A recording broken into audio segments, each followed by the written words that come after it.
Avec cette nouvelle année qui commence, je sais que on a de gros plans, de gros objectifs pour notre nouvelle année, mais c'est important que je fasse sur cette première semaine, comme vous le savez, ce type de contenu où on s'ancre. On s'ancre dans le présent, on s'ancre dans ce qui compte pour nous, on pose les pieds par terre, ok? Donc aujourd'hui, j'aimerais qu'on parle d'un sujet, c'est celui de l'énergie qu'on met dans ce qui compte le plus pour nous.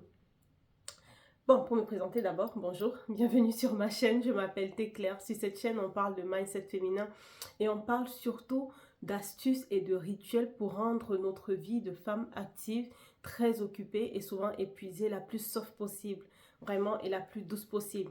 Et donc, sans tourner autour du pot, je disais qu'aujourd'hui, on va parler de l'énergie qu'on met dans ce qui compte pour nous. Je dis ça parce que nous sommes ici des femmes actives, des mamans surtout. Et ce qui compte le plus pour nous, c'est notre maison, c'est nos enfants. Malheureusement, trop souvent, on se laisse absorber. On laisse que tout ce qu'il y a à l'extérieur de nous, notre travail, notre entourage, prenne le meilleur de nous. Vous voyez, par exemple, vous êtes au travail et là, vous sentez le besoin, vous donnez une énergie au travail. Non seulement vous devez rester poli, vous devez être d'accord avec tout, vous devez être docile, entre guillemets, ou bien des fois même avec vos clients, dans vos business, vous devez avoir une posture.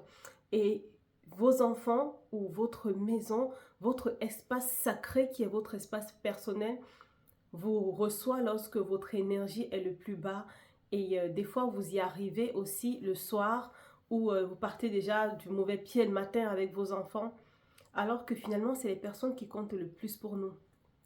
Et en tant que maman, maman célibataire, femme active qui a beaucoup de responsabilités, j'ai pris l'habitude de travailler et de manager mon énergie et de me dire que pendant le long de la journée, je réserve quand même, je garde comme dans cette boîte sacrée dans mon cœur de l'énergie positive, joyeuse et l'intention surtout de faire passer un super bon moment, une super bonne soirée à mon fils et à moi et de me sentir, donc dès que je passe le pas de la porte, de sentir que je suis dans un espace sacré qui demande, qui m'apaise l'esprit. Et c'est ce que je partage avec vous aujourd'hui. C'est l'intention. L'intention que je vous invite à avoir cette semaine, que tu peux avoir cette semaine, parce que cette intention-là te rend même beaucoup plus légère au cours de ta journée le lendemain, te fait savoir que peu importe ce qui va se passer dans ta journée, le soir, tu vas te retrouver dans cet espace sacré, cet espace personnel, cet espace, ce cocon d'amour, de paix, de douceur, de patience, de bienveillance que tu crées pour ta famille. Et des fois, ce n'est pas ça parce qu'on peut être fatigué, les enfants peuvent être ce qu'ils sont. Moi, j'ai un fils de 4 ans et demi, bientôt 5 ans, qui dit non à tout va. Mais les choses ont tellement et ont énormément changé, beaucoup changé lorsque je me suis mise dans la tête que on va passer une bonne soirée. Et surtout quand je suis fatiguée, je fais encore plus d'efforts quand je suis fatiguée de ma journée, de me dire, attends, là, je vais dans un endroit où c'est mon havre de paix. C'est mon moment. C'est 3 4 heures d'intervalle que j'ai entre le moment où je le retrouve et qu'il va se coucher. C'est notre moment. C'est notre moment sacré de la journée et tout.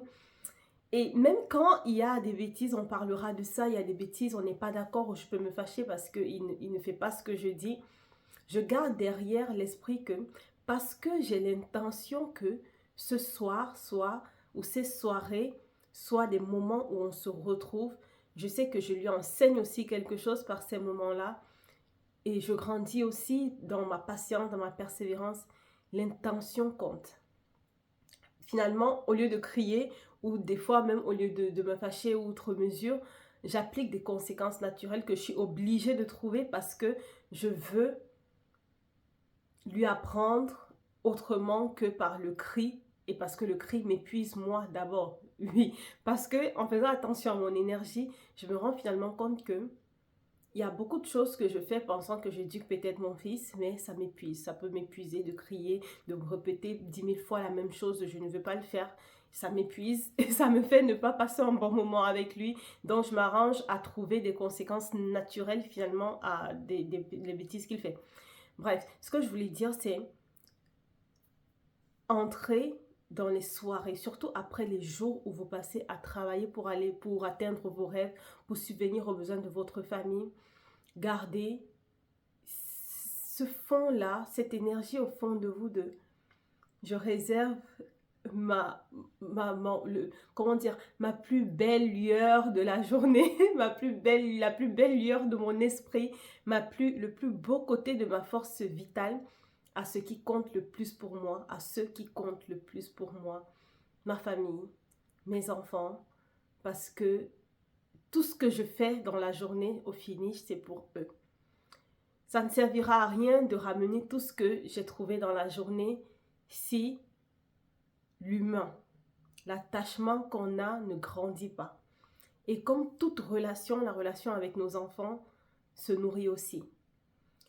Et c'est une plante qui dure tellement de temps. Le mien, il est encore petit, mais je suis grande. Je vois ma mère et moi, la relation qu'on a. Je me rends compte que elle a cultivé depuis mon enfance jusqu'à maintenant. Donc, elle a passé 33 années à cultiver cette relation-là. Et c'est ce que je veux aussi pour mon fils et c'est ce que je souhaite pour vous.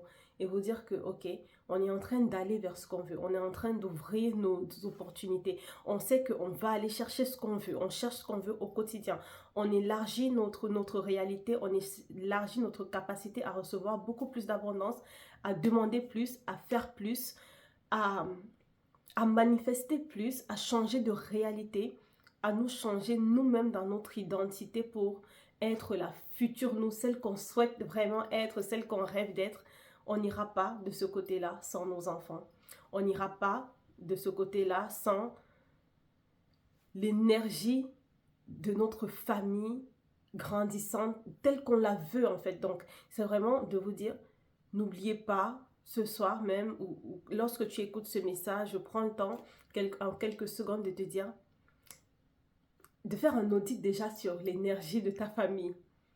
Ok, c'est quoi l'énergie qui se dégage dans mon cocon familial en ce moment? C'est quoi l'énergie que je ressens dans la maison quand j'entre? Comment on passe le clair de notre temps? Est-ce qu'on passe le clair de notre temps à nous disputer, à rire, à être chacun de son côté? Et peut-être qu'il faut travailler avec intention. Et l'intention, ça commence dans la tête.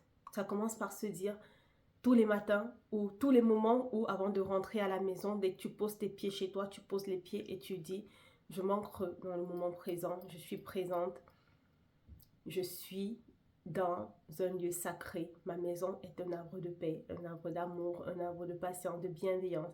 S'il faut, tu l'écris quelque part. J'ai des tableaux chez moi que j'ai fait moi-même où ça parle de la bienveillance, de la douceur, de la patience, du soutien.